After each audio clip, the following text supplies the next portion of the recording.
what I have here is a system of 4 equations. You can see 1, 2, 3, 4 equations. And if you count the number of variables, there's x1, there's x2, there's x3, and there's x4. And I have 4 variables. Now, as we work our way up to the most general situation, we're going to be, sometimes you might have more equations than you have variables. And sometimes you might have more variables than you have equations. So there's a wide variety of different situations you can find yourself in. But in this particular example, I have 4 equations and 4 unknowns. And so doing this by hand, it can get pretty complicated, but this is what you notice though is that if I was to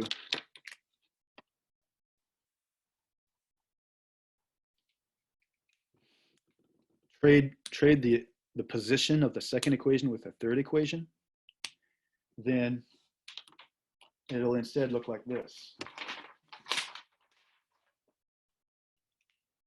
Write it like this, writing this equation next.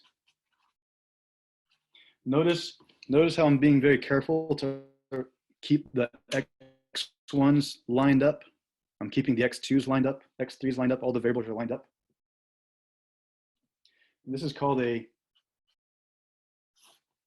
triangular system of equations for obvious reasons, right? It kind of looks like a triangle because if I line them up, you can see how there's kind of like this, the leading coefficients are kind of moving from left to right. And so,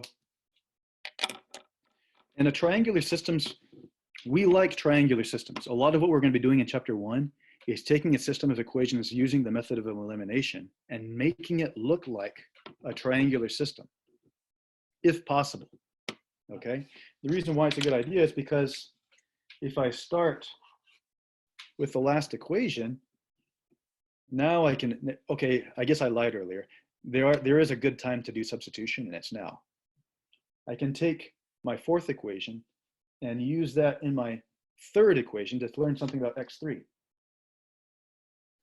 And so x3 plus 10 equals -4. Therefore, x3 equals -4 minus 10.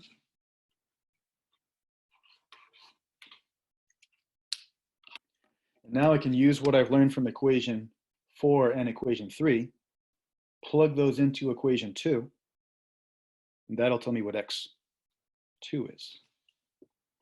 x2 plus 3 times x3 minus 4 times x4 equals 7, where x3 is -14 and x4 is 5. You see that?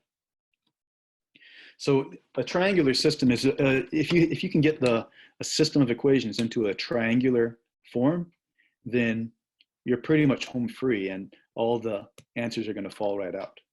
I guess if I work out the details, I can see that x2 minus 12, is that 42? Minus 20 equals 7. So I can do some math, add, and x2 is going to be 62, 69. All right.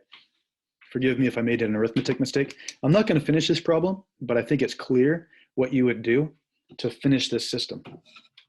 Once you know x2, x3, and x4, you can take all 3 of these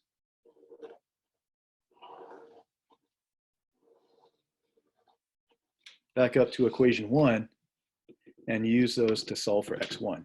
Once you have the values of x1, x2, x3, and x4, you have solved the system of equations.